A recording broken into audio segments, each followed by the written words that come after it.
Fala galera, Hércules aqui. Hoje a gente vai falar sobre trauma laríngeo, a gente vai falar um pouquinho sobre anatomia, vai mostrar as principais alterações na tomografia que acontecem em traumas laríngeos severos e vai falar alguns pitfalls e armadilhas e no final a gente vai mostrar um exemplo como sempre. Então vem comigo. Começando com uma breve revisão de anatomia, com desenhos coloridos que tanto facilitam pela identificação das estruturas quanto pela memorização. Aqui a primeira estrutura acho que é bem importante, mas ela não está colorida, chama de pecíolo, é uma estrutura que liga a porção posterior da cartilagem tireoide até a epiglote, né? Em inglês seria patchouli, para quem estiver lendo os artigos, né? Já em azul aqui é a cartilagem tireoide, né? Em vermelho a cartilagem cricoide, e aqui descendo aqui na parte de baixo, esses pontinhos azuis são os cornos da cartilagem tireoide. Já em amarelo é as pregas vocais, ou as cordas vocais verdadeiras, que a gente chama. Mais uma vez aqui seria a cartilagem aritenoide. E aqui mais uma vez a cricoide em vermelho. Aqui para a gente responder essas perguntas, acho que vale a pena a gente ir para um caso ilustrativo e já identificar bem qual é a diferença entre a laringe e a faringe. É mais fácil de ver no plano sagital. Aqui eu deixei um caso bem que eu estava laudando recentemente. E o que separa a nasofaringe, né, da orofaringe é o palato duro. Aqui eu vou botar uma linha para a gente separar. Então, acima disso a gente tem a nasofaringe, abaixo a orofaringe. E o que separa a faringe da laringe seria a epiglote, que é a borda superior. Abaixo daqui a gente está falando de laringe. Então, a faringe é uma estrutura que passa comida e via aérea, passa comida e ar, né? E tem que leva o ar e a comida para as vias inferiores. Já a laringe é uma estrutura mais das vias aéreas, né? Então a laringe faz a fonação e sustenta a via aérea aberta, né? Sendo que a epiglote faz a função de separar os alimentos para o esôfago, né? Então a principal diferença entre a laringe e a faringe é que a laringe é mais do sistema respiratório e já a faringe, que é dividida em orofaringe e nasofaringe, ela faz tanto parte do sistema respiratório quanto digestivo. Para a gente revisar mais uma vez aqui, então, palato duro, o palato mole posterior ali, e aqui epiglote, a via aérea respiratória. No plano axial, eu acho que é mais fácil de ver as estruturas. Então, a cartilagem tireoide, muitas vezes ela não é completamente ossificada, isso eu vou mostrar alguns exemplos.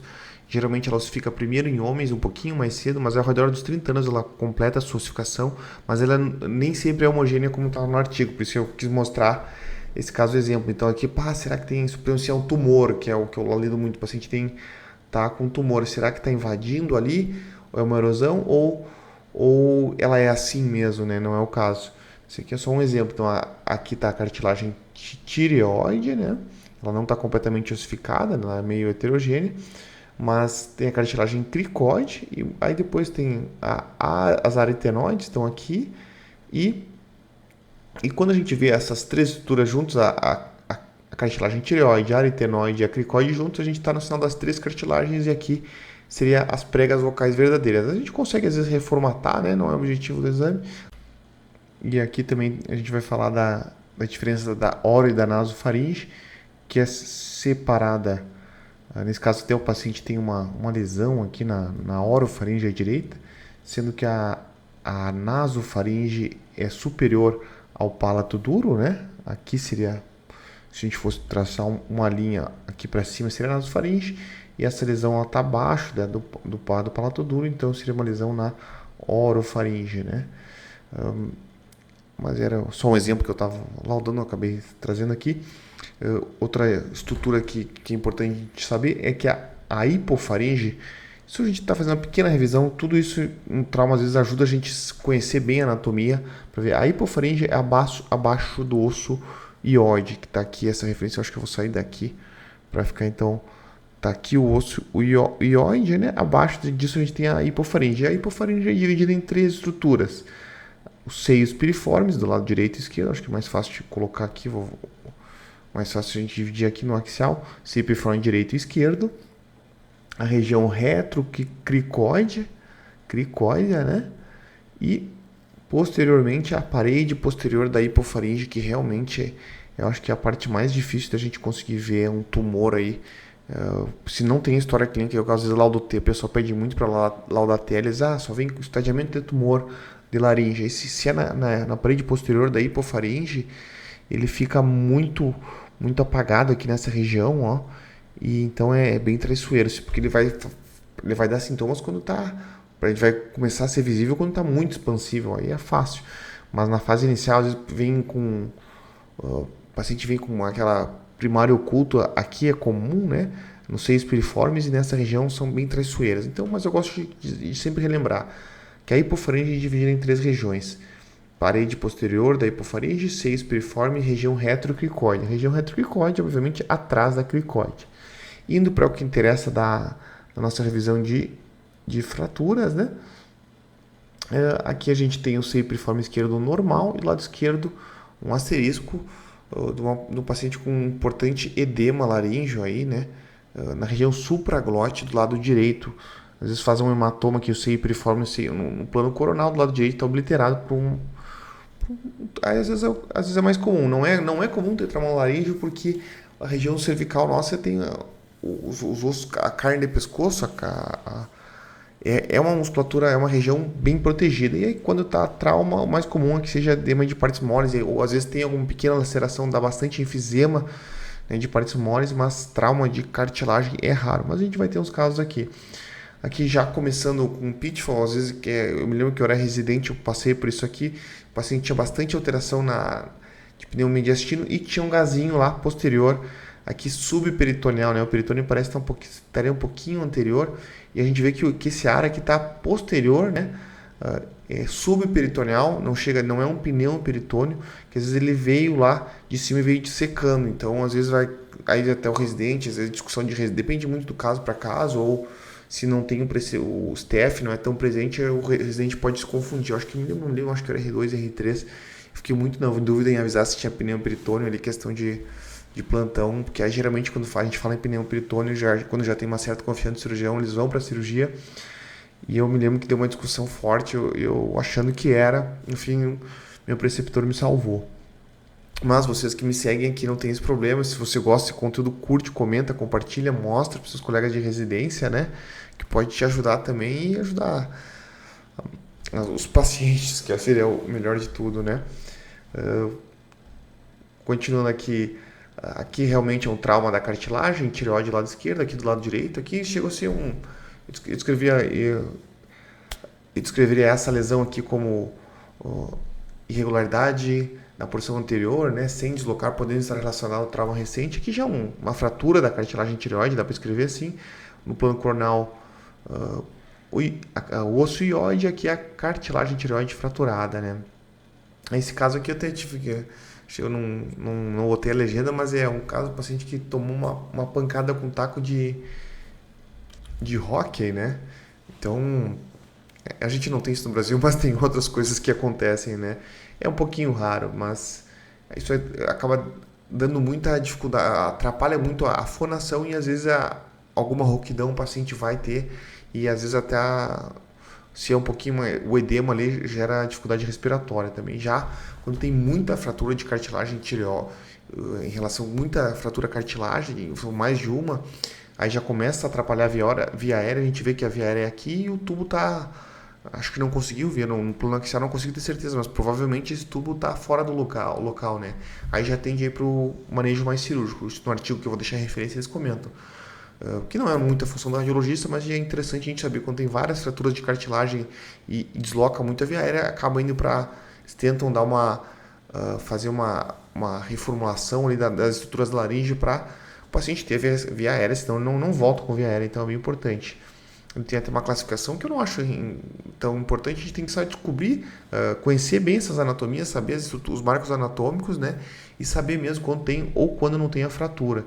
Que é com quem vai acompanhando, vai seguindo aqui o canal, ficar sabendo com o tempo que a gente vai mostrando trauma, tumor, infecção e vai pegando o olho. E agora mais um pitfall que eu vou mostrar em seguida, né? No final, um exemplo.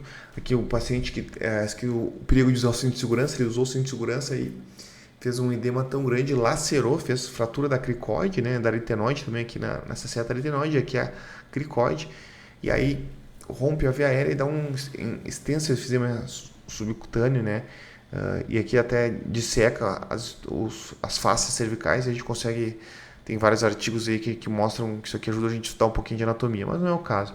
Mais uma vez a fratura da cartilagem tireoide formando uma via aérea, um falso pertuito, né? Eles mostram aqui o tubo orotraqueal em 1, o 2 é eles tiveram que fazer como o tubo orotraqueal estava fora do local, não conseguiu acessar a via aérea por causa desse trauma da laringe, muito edema e a própria fratura da cartilagem, né?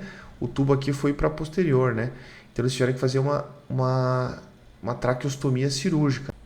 E o 2 aqui é uma cricotomia, né? O cricotireoidostomia, que ela meio que faz eles não conseguiram demonstrar nas imagens, mas meio que forma uma falsa luz e não consegue ventilar o paciente de forma adequada por causa desse edema, né?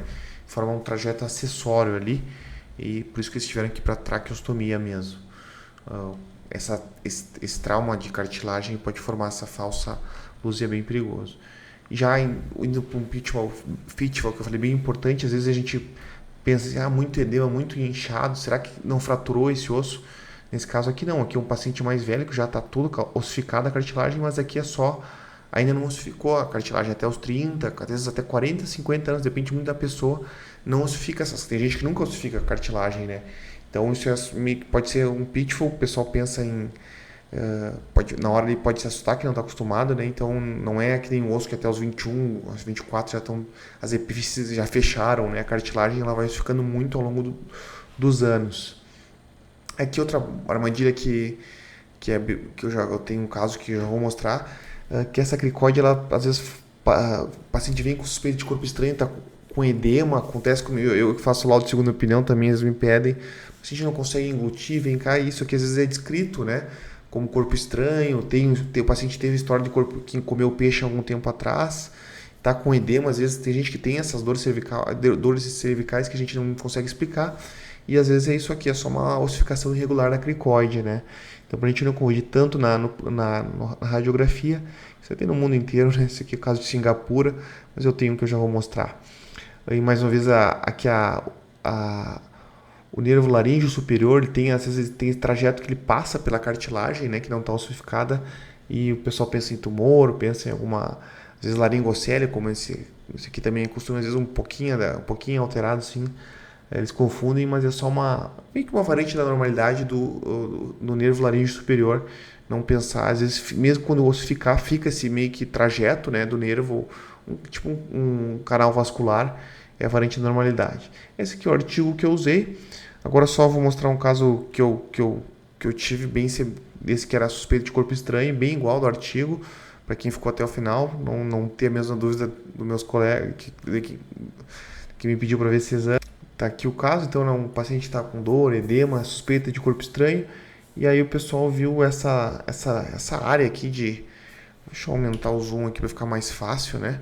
Viu essa área meio branca posterior que pensou em corpo estranho, e realmente, para quem não está acostumado aqui a cartilagem, o corpo posterior da cartilagem, né, da cartilagem tireoide direita e esquerda, cricoide às vezes confunde mesmo, né, confunde tanto no axial, né, mas parece que é um corpo estranho, né, uma bolota, mas aqui a cartilagem anterior, posterior, ocioide, gordura pré-epiglótica, a epiglote, né, que a parede, aqui é a base da língua também, o pessoal confunde. Assoalho da língua é embaixo, aqui anterior. Base da língua aqui posterior, né? Esse aqui o pessoal confunde bastante. Mas enfim, esse aqui era só um pitfall que eu queria compartilhar, entre outros, e pra gente ir trocando aí, que eu sei que é um estudo que a gente faz, quem acompanha o canal aqui é só pra gente ir estudando junto, pessoal. Agradeço mais uma vez, não deixe de curtir, compartilhar e até a próxima.